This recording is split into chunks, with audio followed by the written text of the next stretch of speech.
جب سے یہ دنیا بنی ہے تب سے لے کر آج تک یہ دنیا اللہ تعالیٰ کے کتنے معجزے دیکھ چکی ہے۔ ہمارے نبی کی ولادت سے پہلے اور ہمارے نبی کی ولادت کے بعد بھی کئی سارے معجزے ہوئے ہیں۔ اللہ کے حکم سے ہمارے اللہ کے آخری نبی نے بھی دنیا میں کئی سارے معجزے دکھائے۔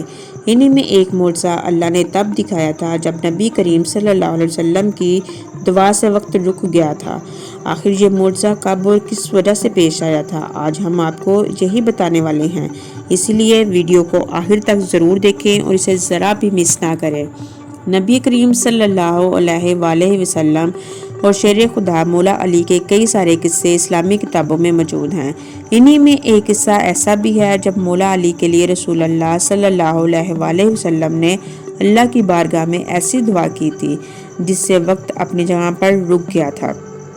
جی ہاں، دراصل ہوا یوں تھا کہ ایک بار ایک جنگ کے دوران حضرت علی رسول اللہ صلی اللہ علیہ وسلم کے ساتھ تھے۔ اس جنگ میں حضرت علی بہت مصروف تھے، جس کی وجہ سے ان کی نماز ابھی تک نہیں ہوئی تھی اور وقت تیزی سے گزر رہا تھا۔ حضرت علی کا دل اس بات پر غمگین تھا کہیں ان کی نماز قضا نہ ہو جائے، کیونکہ نماز کا وقت نکل رہا تھا اور وہ جنگ کے میدان میں مصروف تھے۔ جب نبی کریم کو اس بات کا علم ہوا کہ حضرت علی کی نماز قضا ہونے والی ہے تو آپ صلی اللہ علیہ وآلہ وسلم نے اللہ کی بارگاہ میں دعا کی اور وقت تھم گیا تاکہ حضرت علی نماز ادا کر سکیں، اور آپ نے جیسے ہی اللہ کی بارگاہ میں دعا کی تو اللہ نے فوراً آپ کی دعا قبول کر لی اور وقت کو روک دیا۔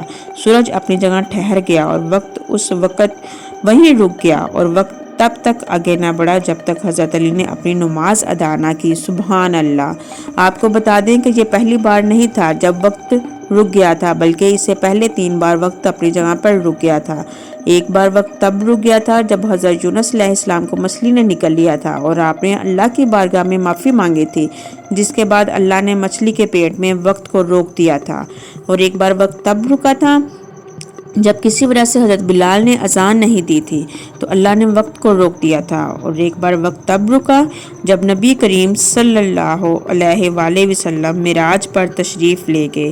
حالانکہ یہ اللہ بہتر جانتا ہے کہ ان واقعات میں وقت کتنی دیر رکا، لیکن وقت رکنے کے ایسے واقعات ہمیں اسلامی کتابوں میں دیکھنے کو ملتے ہیں۔